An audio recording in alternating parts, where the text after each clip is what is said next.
Hello everyone, and welcome to Slave Lake Zinc's YouTube channel. We'll be sharing updates about the company frequently. Here with me today is Rich Wiggum, the CEO of Slave Lake Zinc. How are you doing today, Rich? I'm doing really well, Michael. Nice to hear from you. Nice to hear from you too, finally. So, for those not yet familiar, can you tell me in your own words, what is it that Slave Lake Zinc does?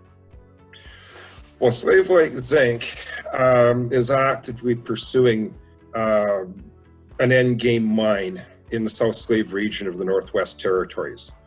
Back in 2017, we acquired in the company a property that was held by two of our directors from 2006 sort of area. The property itself had not been worked on since 1951, when just before production it was closed due to the decline in zinc lead prices back post-war, after everything got kind of back on track in the early 50s. And so the property lay dormant effectively until in 2017 and 18 we started doing some groundwork and some geophysics and to upgrade for a 43101. As I say, the property stopped literally as production was starting. There was a mill that had been moved there from down south, and then it was moved further up into Yellowknife. A company by the name of American Yellowknife Mines, which was private, developed the property. Did have the head frame, which is still there, and you can see pictures of it. It's actually a kind of a monument now for the local people. They use it as a beacon. It's been there for 70 years. And underneath that head frame is a shaft and drifting totaling a couple hundred meters that was put in at the expense of the private ownership of the mine in 50 and 51. And so the project at that time, it was really quite advanced for the day. And then, as I say, it was in essence walked away from, except that the property itself was held in a succession of large listed companies until it became open and clear for our directors back in the early thousands. Okay, yeah, that makes sense. So by having a property like this, it takes a lot of the guesswork out, correct? Absolutely. With the work that had been done and with the work and material that had been shipped to smelters, etc., back early on, as they were putting in the shaft, of course they had material that they were able to ship and so on. We have a combined grade over 12%, and we've got individual numbers as high as 20 and 25% zinc, 20% lead. The beauty of back in the day is that they were confident enough that they were going to have a producible economic situation, that they skip a lot of what we go through now to get to that level. So the private money that went into putting that into production back in 51, comparably today for what was done would be millions and millions and millions and millions of dollars. So we get the advantage of that. With the work we did, we could move some of that and then put it into a 43101 to make it compliant. And so the work we've done from there with extending the zones to put that in perspective, from what was a 250 meter zone that was being advanced to production, we now, through geophysics and modern geophysics, have been able to extend for two zones, each zone being roughly 1,000 meters long. So on our property itself, we have over 1,000 meters of strike length to what used to be a 200 meter strike length property, with the modern geophysics that we've done. I see. So not only is the guesswork already taken out, but they've laid a good foundation for you guys doing some of the groundwork, no pun intended. And now with modern technology, it's just the process is going to be significantly easier for you. Absolutely. And so what we've also now done, and these are things going forward as I untangle my tongue. We've spent 2.5 years now with several interactions, several trips to the north to have communication with the Northwest Territories Métis Nation, with the other Indigenous groups, specifically the people out of Fort Resolution as a community, Fort Smith, which is to our south, Hay River, and so on. We are in the process of being able to hopefully very shortly expand, on where we are and what we are doing, and doing that with the community involvement that we've spent, a fair amount of time and money to advance to where we are with it. Yeah, that makes sense to apply like this and like talk to the Indigenous people of the area and kind of, so you'd say you almost have their blessing, so to speak.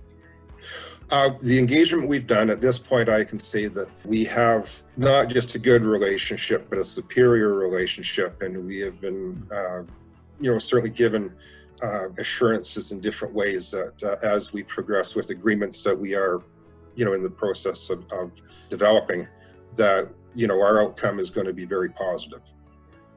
We will, those things will be more forthcoming as we move them along in the next probably month to 6 weeks.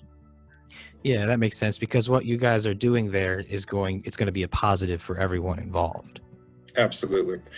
One of the things that is not, I think, well understood from a lot of people in the country is that, the local communities, and, whether it's Métis or strictly Indigenous, there's a real understanding, within those communities that joint efforts work out very well. If you want your community to continue to exist in the modern world and have the young people stay, and have people not just move out as soon as they possibly can, then you have to have reasons for them to stay. And for those communities, that is primarily a resource-based scenario, and or possibly tourism. So the recognition of that is very much more advanced than what I think a lot of people believe. There is a real recognition of that.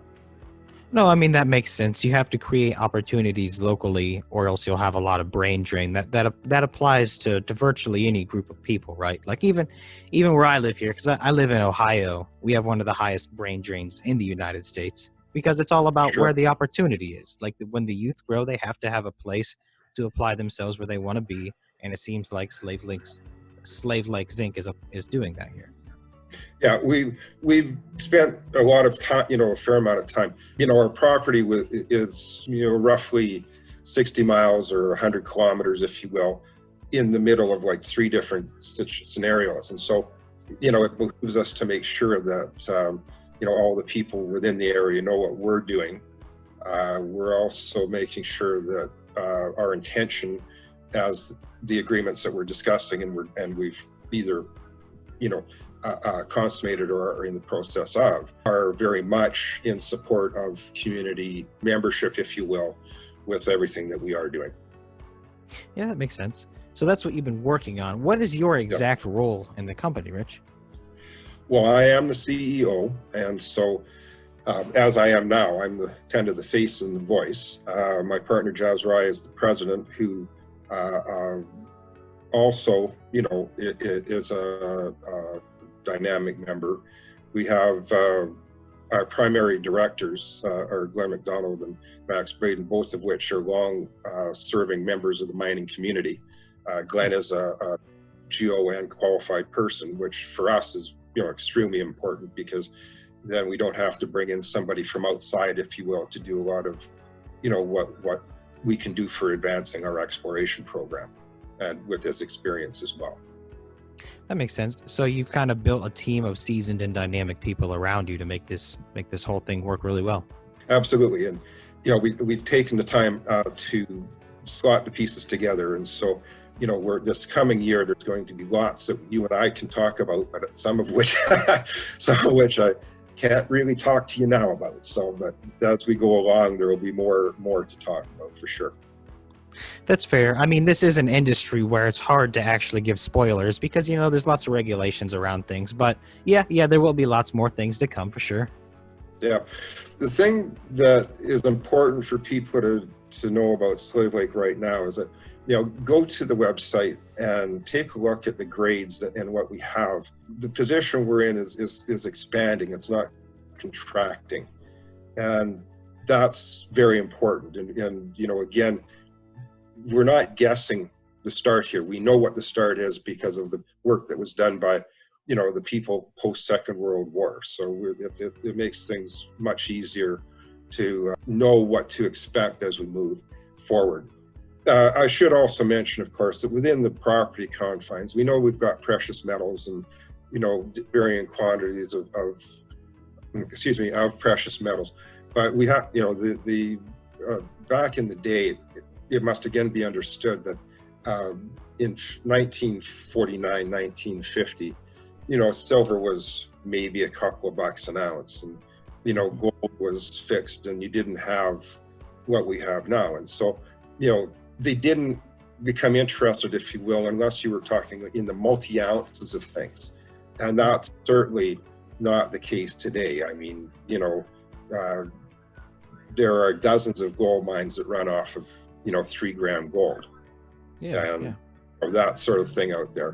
Back in the day, they didn't even mark those down as assays. They just ignored it entirely. So, we're looking very much forward to the further work we're able to do on the ground coming up this year. Yeah, I mean, there's definitely a change in the dynamics of things, right? Like the demand is just increasing because we're using pretty much all of these materials from zinc to gold to silver for making all of the modern technologies that we all, heavily rely on today, from the cars, the phones, and everything. But before we get too deep into that stuff, I kind of want to know, how did you wind up as the CEO in the first place? Like, how did you even get started in this? Well, I was a commodity trader and traded all the commodities I'm currently involved in back in the day. And so for the better part of 40 years, after going to the University of Saskatchewan in Saskatoon, I became a broker, worked as a broker in Saskatchewan, in Ontario, and then in BC.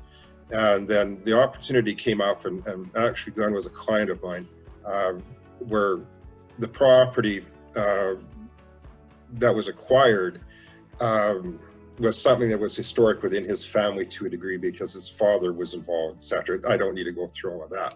But it was an opportunity that I was able to, come aboard and direct. And so Jazz, who is very good at the structuring and corporate side of things, we got together and we put the package together to create the listing for Slave Lake Zinc on the CSE. And that's now our full-time job. This is our full-time job. And so this is what we do. This isn't some sideline. This is what we are set up to do, because we have that much faith in the potential of what we have. Yeah, and I don't think it can be overstated how good it is that in this multifaceted business you've touched every facet of it, right? I think so. Experience-wise, this is why it's taken a little time to make sure we've got all the pieces properly together. You don't just go and run out and throw a bunch of assays at something and say this, that, and the other thing. We actually have a project that's going to develop to be a very significant project. I don't want to, kind of go over the top here, but I would defy somebody to show me a better set of potential numbers and assays and material, for what is out there. The area that we're in and the material we have is of a hydrothermal origin, and there is no extent known to anything that we've got on the ground. It's open in every direction. It's open in all the different forms, and it's a very, very high grade. So, as a project is concerned, there is not a better project, for lead, zinc, and whatever precious metals that we have associated with what we've got. Yeah, I mean, you're right that it is a numbers game, and it's a strategic numbers game. So you guys are trying to lay the groundwork for getting a long-term plan here. And you could say that, especially in the modern era, people are very much focused on the short term, but that's not how companies run, right? So that's why you guys are taking the time to make sure everything is going to be set up for a long-term game. That's essentially correct. where we are right now, there's quick and fast and wonderful milestones that can be achieved.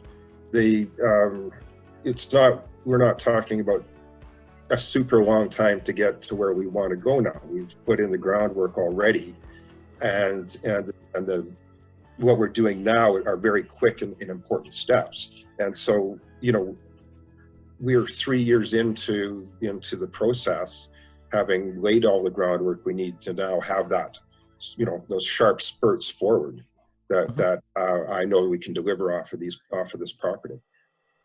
Yeah, and on top of that, now you've begun this social campaign where you're going to be pushing out these updates weekly for people, so that investors and people just interested in the company can actually contact you and ask you questions and just kind of inquire about things. How do you feel about that? Absolutely, absolutely.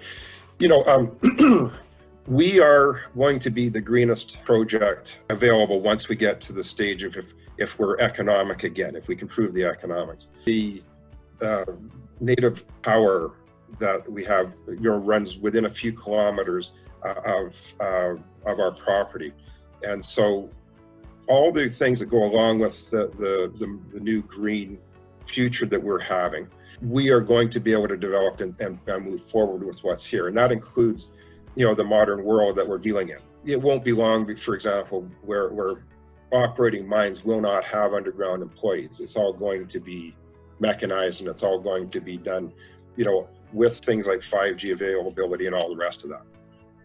So it only, it only makes sense for us to, want to, spread the word, so to speak, with the kind of situation we're dealing with now, Michael.